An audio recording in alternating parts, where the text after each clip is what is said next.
Welcome to Lab Results.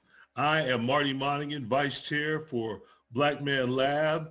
And tonight with me, I have my brother, Joe Barker, a fellow board member of Black Man Lab. And we're going to have a great conversation tonight.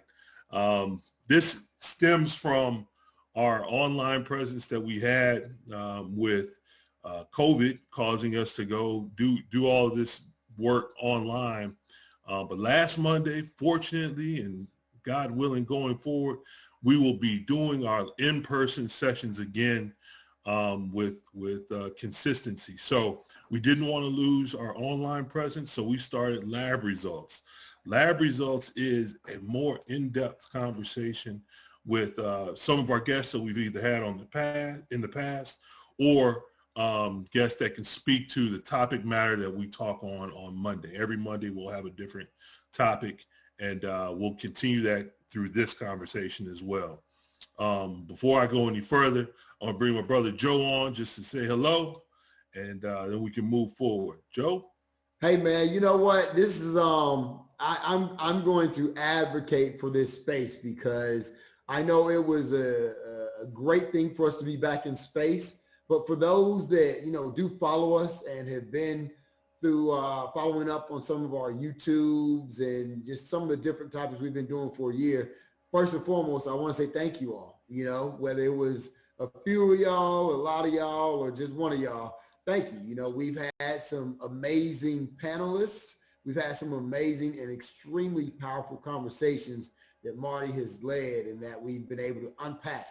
And, I'll say 2021 specifically, we have focused a lot on educating the conversation with one another, whether it's us learning something from our panelists understanding some things that our audience might be navigating. And so I'm very grateful that we will continue this space on Wednesday nights so we can have brothers on here that can continue to inform us and educate us in a manner that, people can go back and look at when they might have time or view us live and whatnot. But I'm really excited about this, Marty. Thanks for having my back on continuing to have this space in some form or format. Even though I was the first one to say, man, y'all ain't gonna get every single night from me. Yeah, Joe, I was concerned, man. You were running from me, brother. I was. You're right. I was. I had to pray on that, and I was like, you know what? Nah, I need to run into this because this is too much to help the community. We have to keep pushing this forward. Absolutely. So, again, we're happy to be here. We're happy for our guests tonight. We have a great guest with us tonight who actually was on a panel with us about 3-4 weeks ago? Yeah, about 3 weeks ago. Mm-hmm. Yeah, and he was amazing then, and I had requests to bring him back. And so this works out perfectly that we were able to bring back Dr. Antwan Butler. Dr. Butler, how are you? I'm doing excellent, Marty and Joe. Appreciate you guys bringing me back on, and I just want to thank you guys for the exceptional work that you're doing for our African-American men and young boys in the community. So, man, I'm excited to be here. Man, glad to have you as well. We know your story is a great one, and we want you to share that tonight. Before we get started, real quick, as we always start every session, we always talk about from whence we came. Black Man Lab started roughly almost 5 years ago now, of forefathers that had gotten together with their sons to give their sons a different voice. We know quite often as fathers that have boys that our sons will tune us out, but they might listen to an uncle, a godfather, a close friend, or a confidant in some sort of way. And so that's what that was about. It started as just four fathers with their sons, and after those conversations, those kids got to go play basketball. So that was the caveat, the carrot that was hanging there for them to listen. But they actually did listen, and not only that, they started bringing other friends into the space. With that, we started bringing in other voices as well from different aspects of life to give them other information. So that wound up growing to us being at the Andrew and Walter Young YMCA, having over 250 Black men in the same room, sharing, interacting, and as we call it, being in a safe and sacred space for Black men. And of course, with COVID, we had to flip it around. So we started doing the virtual piece, which allowed us to be in other cities and also allowed us to have other brothers on that were in other cities. So that actually helped us to be able to expand the voice of Black Man Lab. So we're appreciative of that. Even though it was a different space, we still were able to reach out. So today we're back in person on Mondays. We're really excited about that because you can't explain the energy in that room. It's hard. It's really hard for me to quantify that, but it's a beautiful thing. But we did not want to lose this, as I said before, because we're able to bring in great brothers like Dr. Butler here. So we are excited about that. Before I move in, go ahead. What were we going to say, Joe? Right.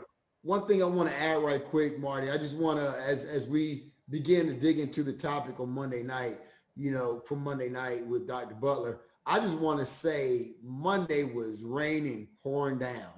And when I tell you how hungry the community here in Atlanta was, there were no seats left. Like, we're social distancing. We had registration online for X amount of seats only, provided some lunches or some dinners for that evening.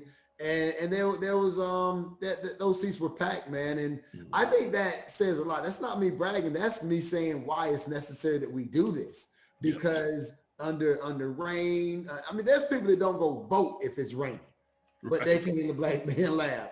I ain't bragging about that. That should not be the case. But that is how hungry our community is to hear brothers like Dr. Butler and Gary Davis and all the brothers that were on the panel on Monday evening. So just great job by you and Maui hosting that on Monday, coming back for the first time with limited seating, but still full. So appreciate you doing that, man. Yeah, again, that energy, that space is just really hard. Every time I try to explain it to people, I know that I'm not doing a great job of it because it's so hard to quantify, man. Just the energy of having a room full of Black men that are all on the same page, and it's about nothing but learning and love, if you will, So anyway, what we want to do before we get started, man, I just want to make sure that we stand on the shoulders of those that came before us. I want to make sure that we are bringing our ancestors into the space, because I know, and I know these brothers here with me tonight know, that we could not do any of the work that we do without those that came before us. So with that, I'm just going to ask each of you guys to call out the name of an ancestor that we want to have in the space. And after we call each name, we're just going to say Ashe. Joe, you want to start? Ben Barker, my grandfather. Love him to be here with us. Ashe. Brother Butler. George Butler, my grandfather. Ashe. And I will call Sylvester Williams, my grandfather. Ashe. All right. So we got some ancestors here with us. And then we know all those that are behind them as well are with us. So with that, we're going to move forward and get into the conversation. So first and foremost, Brother Butler, can you just give a quick introduction of yourself, and then we're going to delve a little deeper into that as well. So go ahead. Yes, sir. So Antwan Butler, I'm in the great state of Louisiana, in the city of Shreveport by way of Tampa, Florida. And I've been here in Shreveport for about 15 years by way of the greatest university that ever hit the earth realm, Grambling State University. I'm a graduate of the master's program in 2005, and I'm a licensed clinical social worker here. Do pastor a church here as well, and I just do a host of other things in the community, mostly in the community around helping Black men and young Black boys. And I'm an advocate for mental health care. So I try to do as much as I can with workshops and seminars and trainings and mentorship around really helping the disenfranchised that struggle with mental health care, who really are at the back of the line but have special gifts and talents that aren't readily seen by our culture, and helping to use my gifts and my talents and my shoulders to bring those people to the forefront so that they can have a purpose and a future. So I believe that's the reason why I was born and why the reason that I continue to be here. So I love what I do, love my work. Been married 16 years, got 3 boys, 11, 9, and 6. And I love coming home every day. So that's me in a nutshell. That's awesome. That's great stuff, brother. You know, one of the things we want to do here at Lab Results is we talk about, you know, we always have talked about what people do, but we want to talk about what got them there, right? So what I want to start with is tell me about where you grew up and how you grew up. Yeah, so and I often share this story, and I'll preface by saying this: anybody who wants to ask me about anything, I share. I've been sharing it, you know, it's been the last 10 or 15 years, so I'm an open book about it. I just believe that it helps people. But I originally grew up in Tampa, Florida, really in the streets. Most of my childhood, I was homeless. Both of my parents were heroin addicts, and I slept a lot of days outside, sleeping from pillar to post, as some of our senior saints would say. But I actually slept on a park bench about 400, 500 feet away from where my biological father resided. He was struggling with heroin and a host of other things, and he just didn't, I guess at that time, really consider me a priority. So I was raised by the streets, and sold drugs, broken houses, anything that you can name in the street life, I pretty much did it. And I roamed around till I was about 13 years old. I dropped out of school in the 8th grade, and I had an opportunity to go live with my paternal grandfather and grandmother, and I spent a couple of years there, and they were Christian people that were grounded in, I guess what you would say, a wholesome lifestyle, and I really wasn't used to that, so they did the best they could with me. But I eventually left there, went back out into the streets, and I did graduate from high school. Where I was from, you needed a 1.5 GPA to graduate. I had a 1.50000, so I got out of that thing by the hair of my chin. But the only thing that really kept me interested in school was because I played basketball, and you needed a 1.5 GPA to stay on the basketball team, and basketball was my getaway. And that's where I found any pro-social friends I did have. I found them on the basketball team. So I did graduate from high school, and even though I didn't do well in school, I didn't know that I wasn't dumb until I actually got to undergraduate school, because I had been told that so much, and that I was slow and didn't have common sense. And partly because in elementary school I had a really bad stutter, so I just felt like school wasn't for me, so I was going to find something else to do with my life. But anyway, I ended up graduating from high school, and I was getting ready to get signed up for the military. Scored really well on the ASVAB test, and I was going to the Air Force to do, I forgot what the job was, to do accounting. That's what it was. And I was sleeping at a home of one of the guys who played on my basketball team. I was sleeping at his house. We graduated high school together. His mom let me stay with them, and her only thing was, as long as you got a job, you can stay here. So I stayed with him, and I eventually got introduced to his brother. His brother was an assistant coach at a local junior college in Tampa Bay, right across from Raymond James Stadium, where the Buccaneers won the championship. But anyway, so I went to practice with him. Just throw that in there, didn't you? No issue with the Saints. Nothing like the home team. But so I went to a practice with his older brother was an assistant coach. He was kind of trying to mentor me at the time, and I went to a practice one day with him, and I was sitting on the bench, I had a couple of weeks before I was going to go into the military, and I was watching them practice, and one of the guys got hurt on the team. My assistant coach asked the head coach, he said, well, can he step in to the guy just for the remainder of practice? Since he got, hurt, he played high school ball, so he can just fill in for this evening. And man, for some reason I came and filled in. Man, I played the best ball of my life. I've never played like that. And the coach offered me a scholarship. He said, you know, I'd like for you to stay on. I told him my issue with the military. He was like, well, how many times did you swear in? I said, I only swore in once. I hadn't sworn in the second time. And he said, I think you have to swear in twice. So I went and checked in with Sergeant Rouse, who was over me at the time. He's like, no, you got to swear in twice, but we really want you to go. So I ended up not going. I stayed and played on the basketball team. And the one of the guys on the basketball team who was from New Orleans, he was actually a year ahead of me. So I was a freshman. He was a sophomore. He kind of took me in, man. His parents were sound. He loved God, man. He loved young people at such an age. He was radical for helping black men at such a young age. He took me in and just taught me stuff. And I learned really a lot of what I know from him.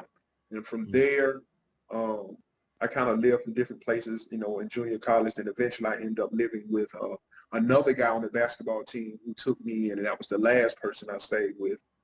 And they ended up still being my parents to this day. But I ended up leaving junior college. I got offered another scholarship to play ball at Southwest Baptist University in Missouri. My foster parents at the time sent me on to that university. And I was there for 2 years. It's the first time I experienced what I considered to be overt racism. I grew up in a very diverse culture, like it was black, white, Hispanic, Japanese. So I had, you know, seen, you know, instances of racism, but I never really personally experienced it to my, you know, my level of consciousness. When I got to this university, it was 5,000 people. There was only 48 of us that were African American. So the kids that I would go to class in the daytime, these kids would chase me at night in their pickup trucks with their Confederate flags on the back. Wow. So I've been in situations where I've been in some of my friends' room at the university, and they told me these guys are looking for me. I've had to hide under beds all night, hide under closets, you know, experience teachers giving me failing grades just because I missed the day and all that type of stuff. Man, it was really a culture shock to me because I had not been prepared for that. Nobody had ever talked to me about racism. I had never heard that in the schools. I had never really heard that in my community because we were all, you know, where I lived, we were all, you know, kind of mixed up and poor. Mm-hmm. And man, it shocked me for the first year, but the second year, I started adjusting. And I say, okay, this is what it's like. This is what it is. And I have to start learning some things. And I have to learn what these signals mean. And when they say that, that's what this means. And I really, my survival mode kicked in. And anyway, I ended up graduating from there. My GPA was really low. I graduated in sociology. And I realized that I couldn't do anything with that degree per se. I couldn't get a job. Somebody told me, why don't you go get a master's degree? Since the God's honest truth, Joe and Marty, I had no idea what a master's degree was. I just knew it was something else that I could do that might have helped. So I had a guy on my team who was from Homer, Louisiana. He said, man, listen, I'm going to get a degree in social work. I think you'd be good at it. You like talking to people. People like you. I want you to come to where I'm coming. I said, where you going? He said, I'm going to Grambling. So I heard of that school. I don't know anything about it. He said, why don't you come check out the campus? Marty and Joe, he took me to Grambling's campus. And the first 30 minutes, I lost my mind. I lost my mind. Had you at hello, huh?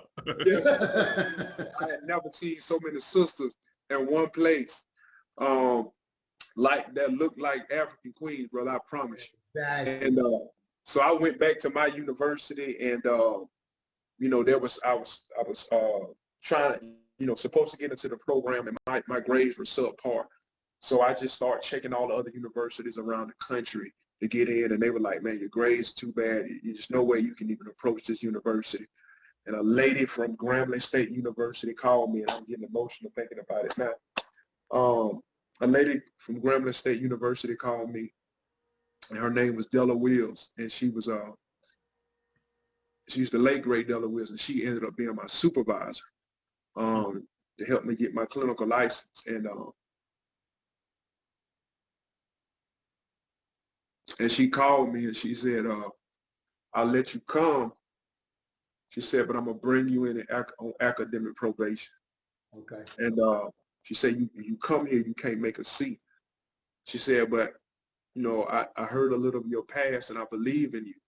She said, but I'm going to let you come. She said, but you can't make me look bad. It was the second time in my life outside of the guy from my college who believed in me. And when she said it, man, it's like I heard something in her voice. It was like this maternal instinct of like, somebody believe in me and they not just saying it. And so I ended up going down there, man. It was the first time in my life that I ever took school seriously. And I realized that I could learn, and that I was smart. I didn't know that nobody ever told me that. And I ended up being the president of the organization of the School of Social Work and stuff like that.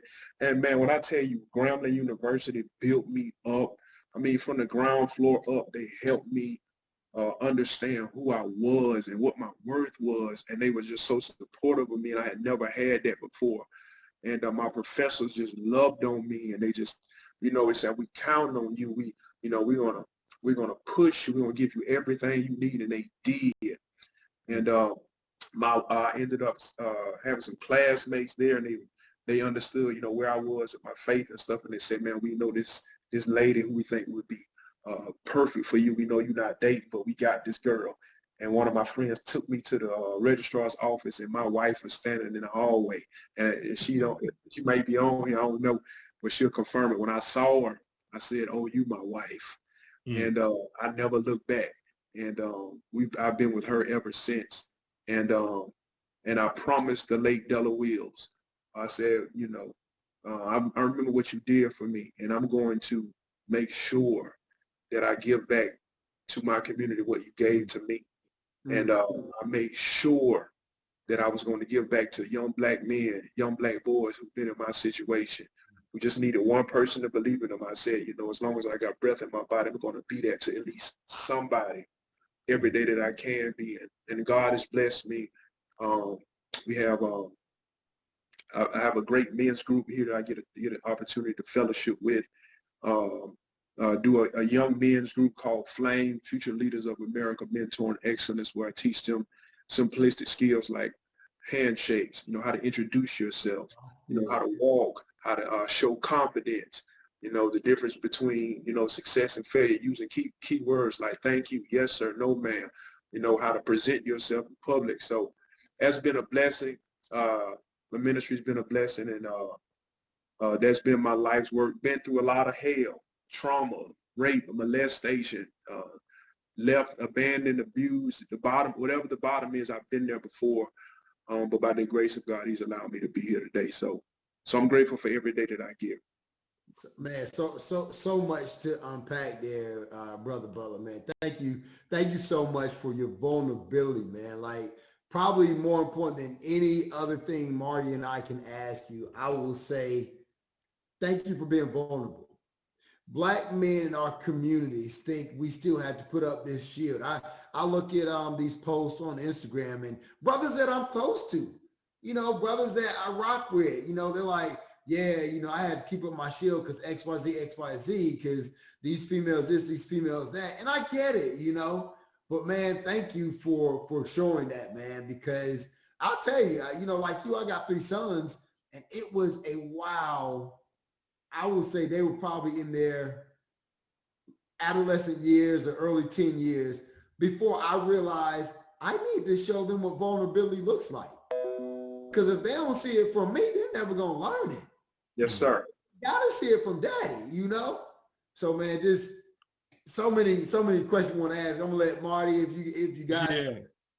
Yeah. I'll jump in and I'll second what Joe just said there, and that's it, oddly enough, one of the things that I have a tough time articulating when we're in the Black Man Lab live space on Mondays is that yep. Vulnerability and the willingness of us as Black men to show that vulnerable side of ourselves. And that's what that space allows for. So thank you for putting it here so that our viewing audience can see that and feel that because it's definitely felt. What I will say also is what's interesting is, there's a couple of things there that you, through all of that you unpack, there's so much good stuff there. But one thing that I would say is that, your faith helped you to be open to follow it. You know what I mean? And what I mean by that is so often we think we have the answers, right? Mm. And you kept getting pointed to the direction that you needed to go. Not only that, we're talking about here tonight, excelling and achieving. And what clearly happened for you was that you got pointed in that direction several times, ultimately to, what was her name? Miss Wills? What was her name? Miss Della Wills. Della Wills, yeah. Ultimately to her being kind of your stamp to pushing you to understand all that you are. And then of course, Grambling, nurturing it even further. That's the conversation, right? That's the conversation that we really should be having with our young folks is I'd venture to say 99.9% of our young folks have that, right? Where given the right opportunities and pointed in the right directions that they can excel and achieve just like you're doing right now. Yeah. So that's a great piece of your story, and that's a great piece for our people to take with them. Anybody that listens to your story, take that with them. Anything's possible provided you follow what the Creator puts in front of you, and somebody's reaching back to get you because they're there. They're there. So, Joe, were you going to say something else there? Yeah. So just a few questions I have, man, and we only do have an hour, so I don't want to consume it all, but I do want to unpack a little bit what you said, especially tying it in with Monday. So one of the things I guess I'll start at the end and go back. One of the things I want to ask you, Brother Butler, is you do so much for the community, and we're not here patting each other on the back. What I want to unpack is, and I think I know, but I want to hear you explain and talk to it. What motivated you to do that? Like, I think you already said in that story, but I need the audience, and I want to hear what made it so important for you to continue this path. You said you started a mentoring group. You got a men's group. Like, you're steady pushing the community forward in a space where they can understand and be together. Like, what's motivating you for that? Because that's not easy work.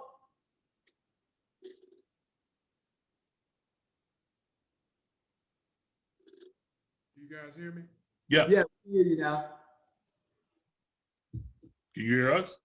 Uh-oh. Can you hear us? Okay, I lost reception for a minute. I'm sorry. I missed the last part of what you said, Brother Joe.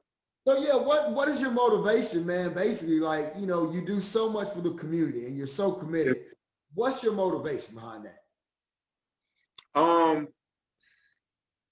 I get asked that all the time, and I'll be honest with you, it's probably changed multiple times, and I mean changed by addition. I think it started with something, and other responsibilities have been added. When I use that word responsibility, I mean it in such a context. The two root words put together, response and able.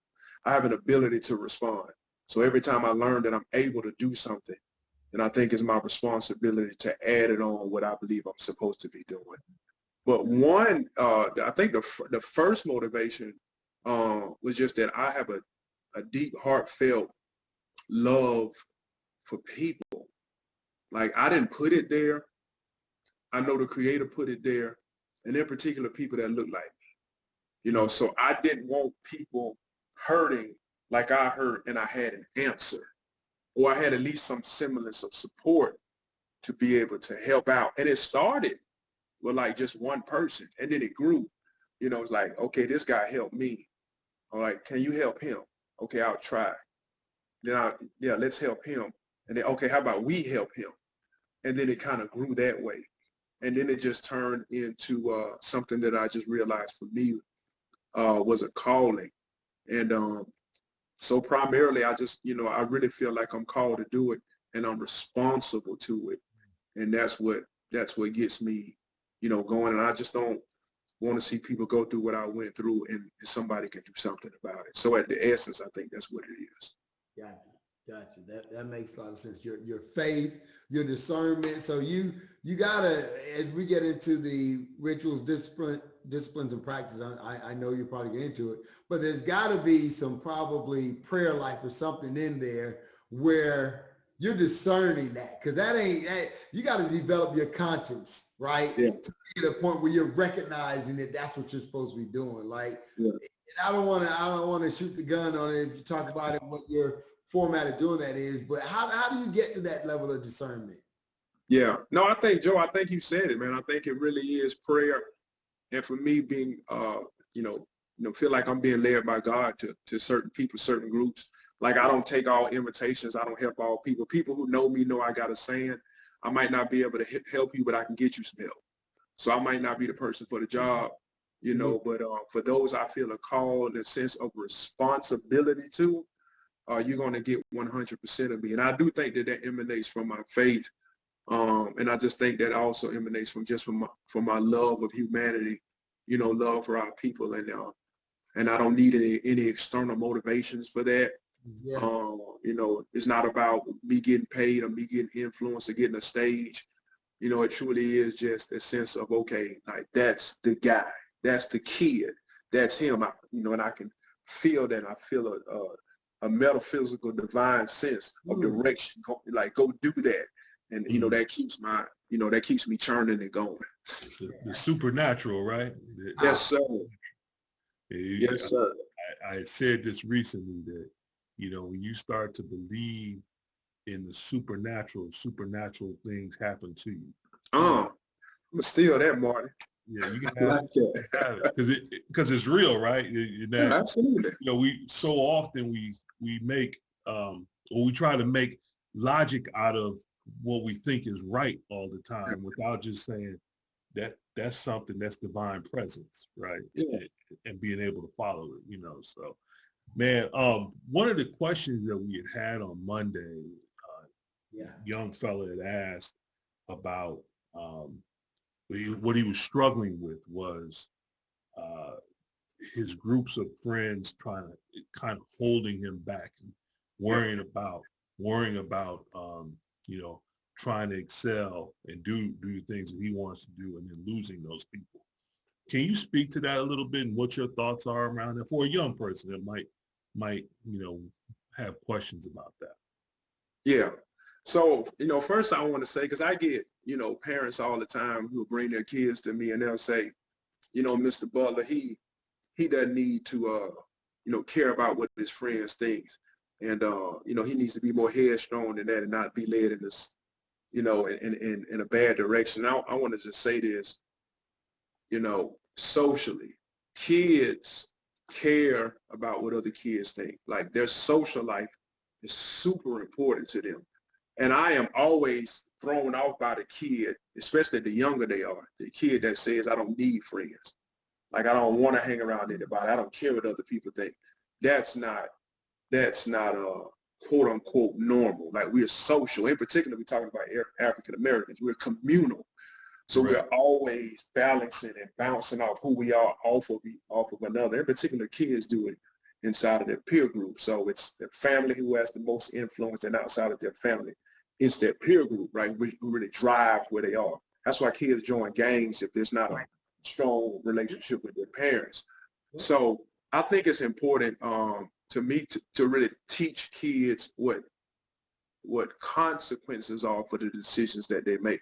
Sometimes we can tell kids don't go in a direction, and we want them to heed that, right? Because we've done that out of experience. They don't have that point of reference, right? So we have to teach them to think critically about the decisions that they make. So, like, if I make a friendship with this guy based on what I know about him and his track record, lets you and I sit down and critically think about where this thing is going to go, right? If I make a friend with this person, right? So let's just take the information that we have in front of us, right? The decisions that we've made so far with the people that we've made it so far, where is it guiding you? Like, so, and that all emanates from us teaching kids, like, who they are and where they're going. Because I tell kids all the time, if you know where you're going, like, you know who won't get you there. Like, if you know where you're going, you know what won't get you there, right? So I think from a general perspective, we can just teach kids who they are, like help them find a sense of direction, and then teach them how to critically think and problem solve around the negativity that comes into their life. I think for the most part, our kids will make good decisions about that and learn to develop their own fortitude of saying no, or not right now, or that's not the person, and then being able to come back and say, this is a decision I made, Mom and Dad. What do you think? Right? Instead of thinking that we're going to judge them for making the wrong decision and not conferring with us at all, they just go to another peer to bounce that off of. Good, great stuff. Yeah, and I think that there has to your a couple of things, to your point of a kid that says, "Oh, I don't need no friends." That's just odd, right? That wouldn't be your normal. The next day. Yeah, that would be your normal how kids are, especially our kids, aren't that way. That's a little different. But then the other piece is, the expectation of there's probably going to be some bad decisions that are made as a young person, right? We all did. We're being honest. We know we all did. But it's I told my godson this once. I said, "Hey man, everybody's going to do dumb stuff. So it's just a matter of you being smart when you do the dumb stuff." Right? I like that. Right. Because you can do dumb stuff and then come out of it, but then there's that dumb stuff that you do that changes your whole life, So that's a great answer there. Joe, were you gonna say something there? Yeah. So let me ask this, and I don't even know if fellas, and Marty, I pose this to you too. I don't even know if it's a question or how you answer this, but you both said something just now, and it's been honest, and I'm probably, even with Mark on here, I'm probably one of the oldest dudes on this call right now. But on my spiritual journey, this has just been an everlasting question that I navigate. And I think it's been helpful that I'm navigating it because my son's navigated as well. And what that is what you just mentioned. I've often thought about the Bible and Job and so many biblical characters, right? And I felt, when I was younger, as a young Catholic, I was taught, well, if you just follow God's will, you'll always choose the right path. Isn't there something to that? Sometimes God needs us to be molded by fire. Is there some validity to that? Because then at what level is the fire? Is it Daniel in the lion's den? Is it, Malcolm getting assassinated and creating a legacy? Like, at what point does a young man begin to understand, am I being molded by fire, or is this just the wrong path and I need to choose otherwise?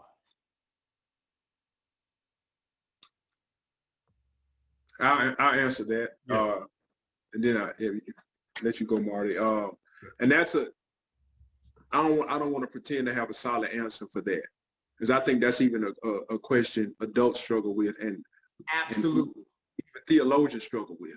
Yes. But I'll say this. I think and how I've resolved that according to my faith and my understanding of Scripture and God and our responsibility with God. I was drawn to a scripture, and I shared the scripture with everybody. I was drawn with to a scripture a long time ago, trying to resolve what's me and what's God. Like, right. So I understood that, we were in partnership and there was a covenant. I had a part, he had a part. But Romans 8:28 says, all things work together for good for those who love God, those that are called according to his purpose. Right. So when I began to study that scripture, I was, looking at that all things. And that all things in the Greek means two opposing forces coming together. So it's, I guess as clear as I can make it as far as an example is concerned is if you would take a battery, and if you had if this battery has a negative side and a positive side. Well, if it had two negative sides, it wouldn't charge anything, like a remote control. If it had two positive sides, it wouldn't power that remote. But if I had the negative and the positive, it gives me a charge. And I think what Paul was saying in that letter is that there's dumb stuff, like Marty said, that we do. and there's good things that we do. But I think if we just, if it is a matter of trusting that we're trying to follow and hear God's voice and doing it, I just think he has a way of taking the bad and the good and putting those things together to eventually lead us to an ultimate good. And that doesn't always mean that things work out, you know. So that's as clear as the answer that I've gotten this far. Wow, that's a great answer, because what I heard you saying there, brother, is there's still some discernment. There's still some development of conscience there. There's some listening to whatever deity, if it's Shiva, Allah, God, you know, Muhammad, whoever that is, if you're listening to another voice besides just your own, you know. I think that's what I get out of that. That's so powerful. I appreciate it. Yeah, I would agree with that wholeheartedly, and I'd also say that, you know, you get to a point, I think, and I think this probably hit me right around 40, where you get to a point where you're comfortable releasing to a higher power. And what I mean by that is, you know, when you stop thinking that you have everything figured out and you start to see clearly that you're being pointed in different directions, or that something shows up, you know, in your perspective, and you actually look at it and say, that's the direction I'm supposed to go, versus the direction that you might want to go, right? It took me a long time to get there, and it's funny that, you know, you still, as a grown man, you fight it, right? And I'm sure y'all had the same thing. We fight it sometimes, but then when you get back on track to following that and following what is being shown to you, life gets real easy. You know, things just start to fall in place one way or the other. For young people, that's going to always be a challenge. As we deal with our sons. Yes. With our sons, I know as I deal with mine, he knows he's got everything figured out, right?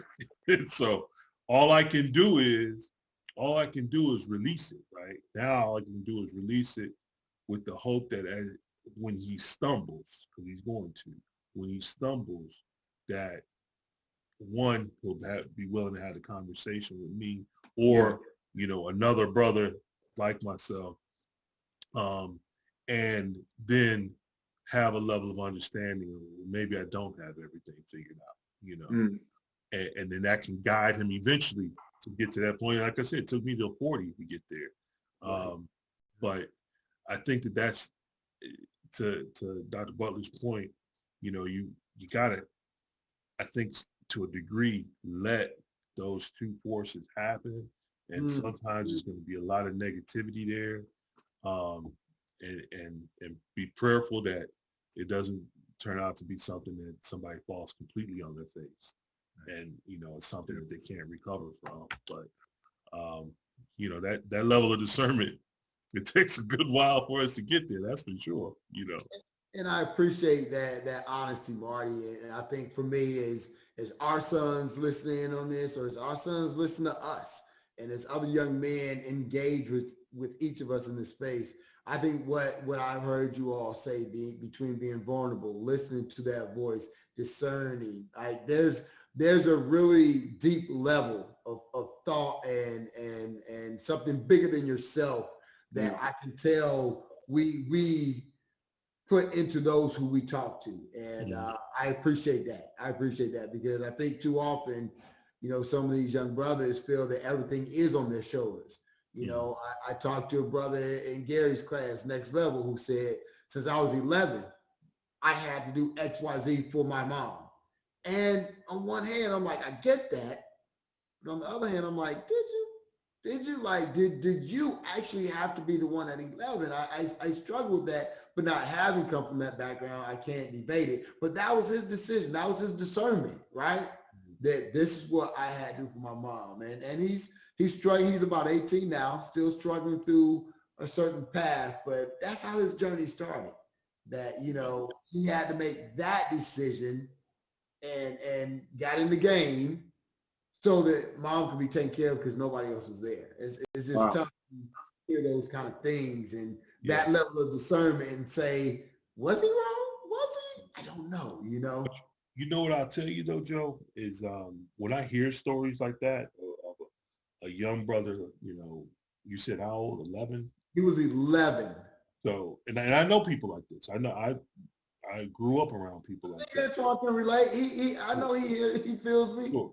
So, but what I'll say though is that what that speaks to is the incredible level of intelligence that that young man probably has that's untapped, right? Because you can't take that on, that level of responsibility on, even if you're doing something wrong, right? If you're dealing drugs at the age of 13 and, you know, for lack of a better term, you're successful at it, Right. you can't do that without having a certain level of intelligence, right? And what we have to be really cognizant of, and I think intentional about, is not looking at those kinds of young men, specifically, or young women, and look at them and say, oh, they just bad seeds. Right. You know, Facts. we can look at those people, and I say every time I see somebody like that, or I hear somebody like that, I'm like, oh, imagine if we get your hands on that person and give them the tools, right? If they're taking on that level of responsibility, this young man says, I got to take care of my mama, so I'm going to go do dirt in the street, whatever that is, right? And then he's having success in doing dirt in the street. What's that say about him? Yeah, he's doing some bad stuff, but he's also doing it for a reason, and he's also doing it in a manner that he's having success doing bad stuff. We don't want that, of course, but that speaks to what that person's level of intelligence is and their ability to innovate. What we are as a people, right? Creative, innovative, and highly intelligent. And that's what they won't tell you on TV, right? We're great sports people, great entertainers, all that. Nah, we're Dr. Butler. That's what we are, right? Exactly. So, Yeah, I want to speak to that really quickly because, you know, I almost, and I shouldn't, and this is going to sound a little discriminatory, but I almost prefer having those type of kids in the trenches with me. And this is why I say those kids have become extremely resilient just because of the things that they've had to, you know, not shoulder. Now you don't have to, you know, you don't have to shoulder things like that when you're out there in the streets. You gotta get through it. Like you gotta survive it.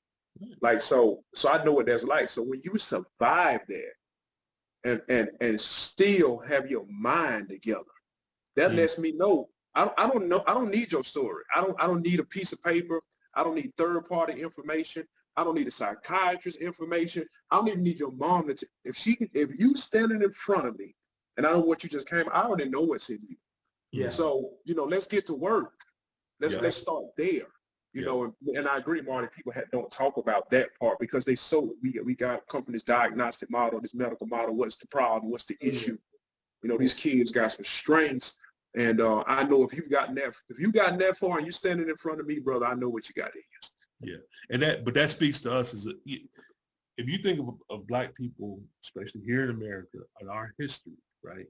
If you look at the levels of oppression that we have had to deal with for over 400 years, but yeah, here the three of us are having this conversation, right? And having had some, you know, successes in our lives, whatever you want to call them, that speaks to the level of resilience that we are internally, right?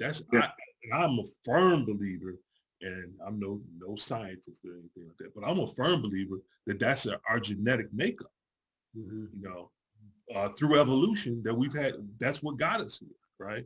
We've had to survive incredible levels of oppression. Epigenetics. Yeah.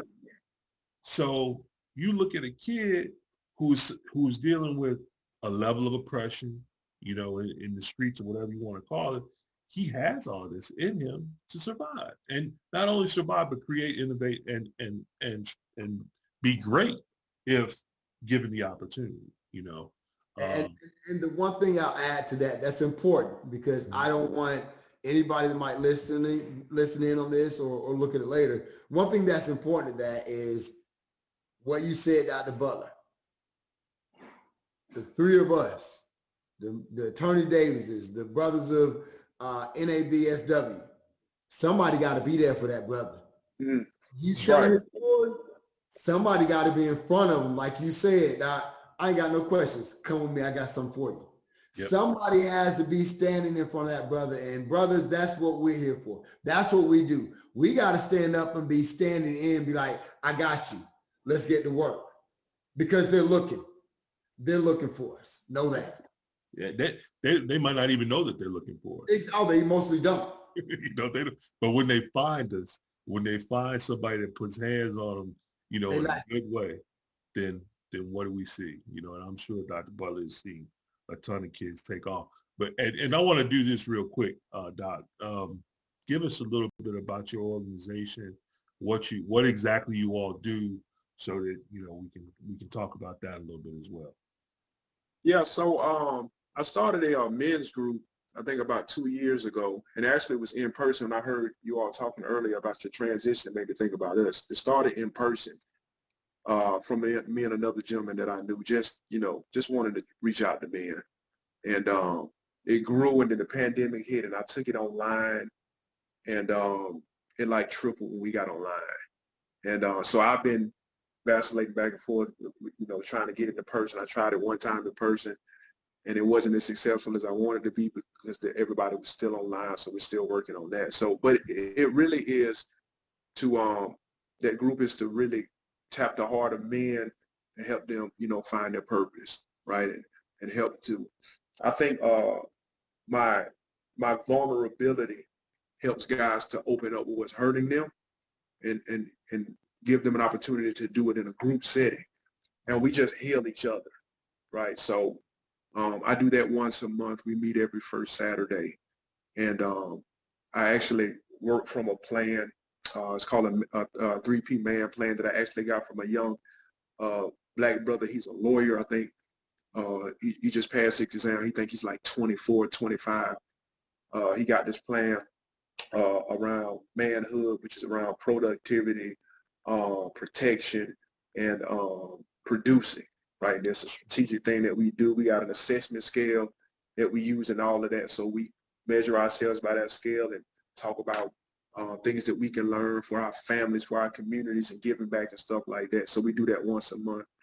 And then I have a youth group for boys between the ages of 10 and 16. I say 10 and 16, but I usually let all ages in. But I started in a school. I went down to a school, and I was doing some counseling there with one kid, and I saw that they were suspending a lot of the young black boys. Mm-hmm. And I said, why are these kids getting suspended? Oh, they problems, they whatever. I said, well, give them to me. I mean, y'all suspending them, they going home. Give them to me. We can just keep them in school. They're like, what are you going to do with them? I just give them to me. I already know why they get suspended. So out of getting those kids together, I met with them in the classroom. I just asked them, what's going on with you guys? It's the same story. These guys got greatness in them. They're not in the right climate for whatever circumstances are happening in their life. Been there. So I created a program, a 13-step program on certain areas that I felt like these kids were missing in their life. I started with these group of kids. These kids went from getting suspended to the top kids in the school. They were walking kids to class, all type of stuff. And the program ended up getting shut down. This was out of my city. So I brought it, just brought it back to my city and started it there. But it's just really about getting with young black kids who just need a face, man. Just need somebody. Y'all know this before this has happened to y'all. You ever just looked in a kid's face and like when he knows you believe in him, and like that look, like that.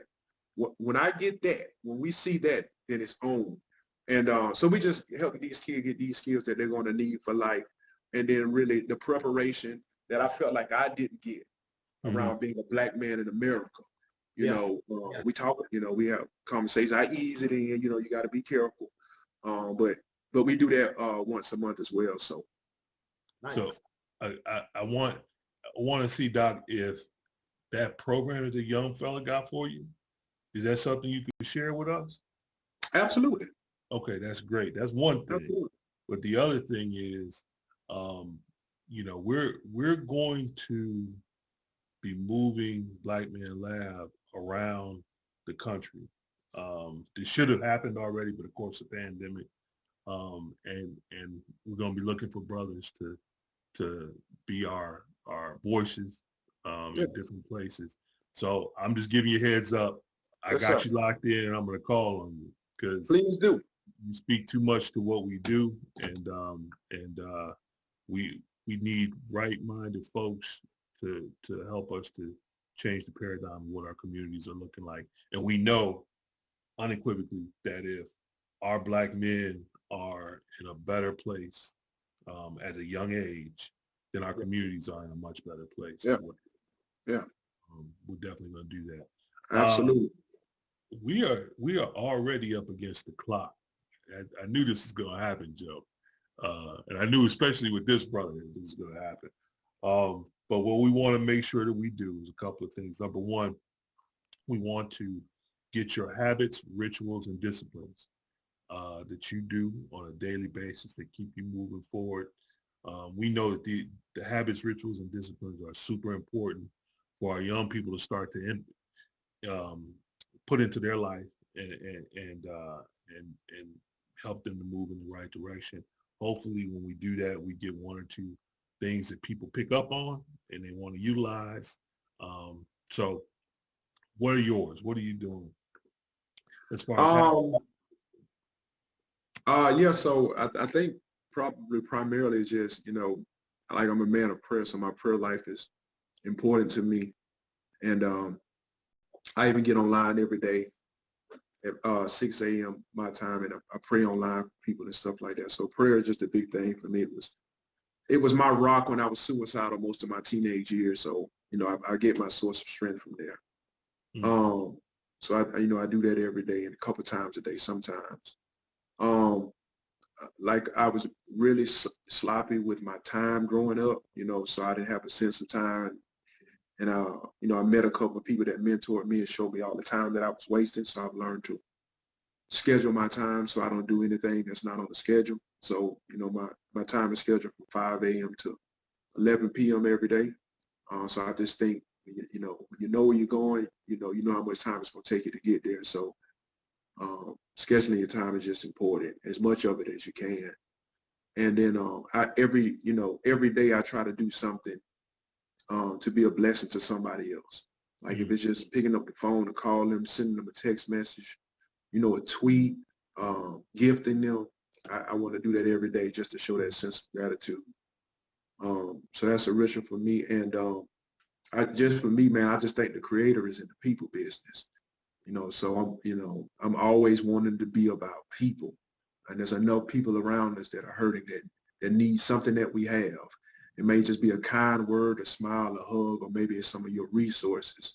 So that's really important to me. And those things I think have kept me going. And I'm big on just loving my family. Like I'm real serious about my wife and my kids. And I want them to know that I'm serious about them. And I make that a point to them and to other people around me that I take them really seriously. So, off the top of my head, that's some of the things I think that just kind of keep me focused. Yeah, well, those are great things. Number one, and one of the things that I've picked up recently, I don't know, you might have been the one when we had our call before that said that same thing about touching somebody, what you said, and I've started that.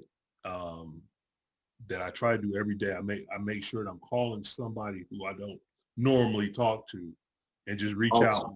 Yeah. And just reach out and touch it. And it's funny that every time that I do that, I think it winds up being uplifting for them, but it's even more uplifting for me. That's it. Yeah. That's it.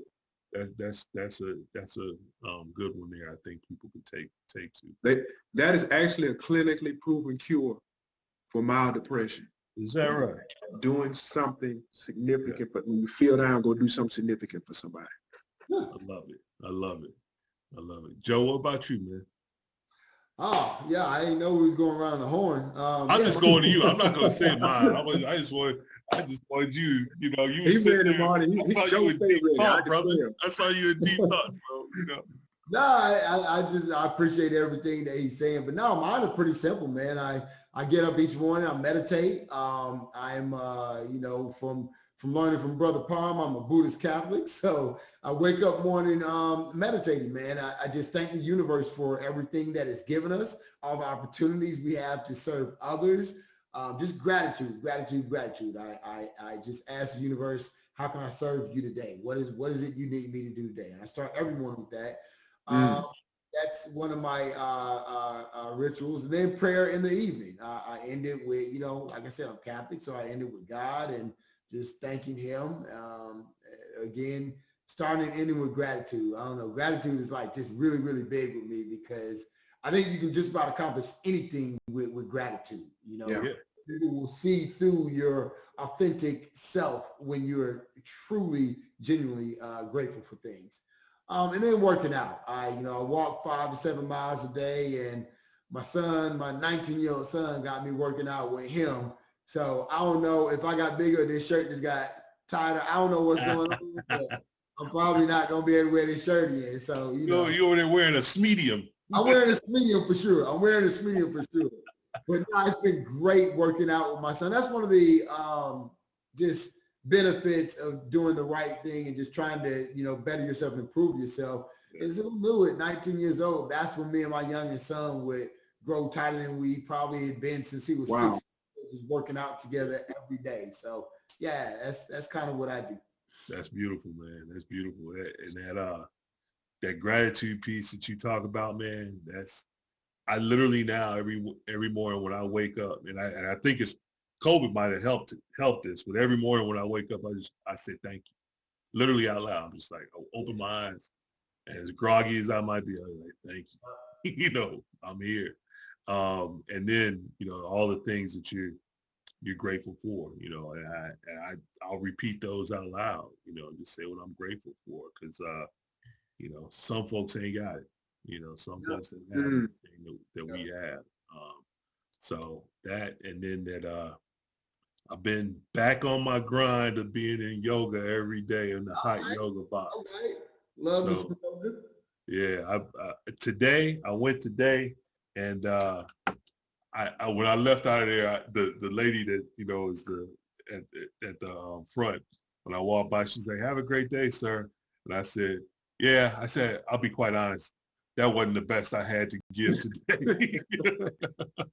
And she's like, well, at least you were here. And I said, yeah, I had to be here. I said, I love her response. Yeah. So, look, man, great inaugural session of lab results.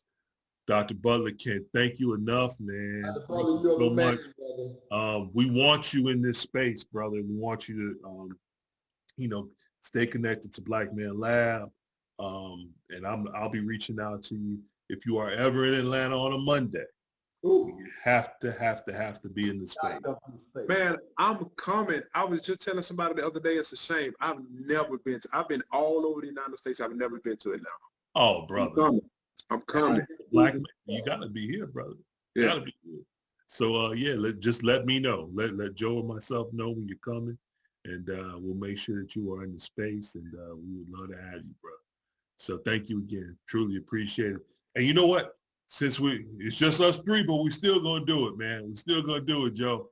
Y'all can link up. We have a tradition. We end every session with a tradition that we call a link in this chain. So if you could just repeat after me. I'm a link in this chain. I'm a link in this chain. And it won't break here. And it won't break here. I'm a link in this chain. I'm a link in this chain. And it won't break here. And it won't break here. We are links in this chain. We are links in this chain. And we won't break here. And we won't break here. Ashe. Brothers, thank you. Appreciate you, brothers. Yes, sir. Joe, thanks for working it out, bro. Man. I didn't think I was going to have my co-pilot today, Doc, but he came through. Joe, I got to call you, man. I got to get tips for the beard. When I first saw the beard. He's wild, man. He on another level. I'm calling you, brother. I appreciate you so much. I'm struggling. Yes, sir. Hey, man, we all have our struggles, man. Love you, brothers. Y'all be good, man. All right. Love y'all, man. Thank you.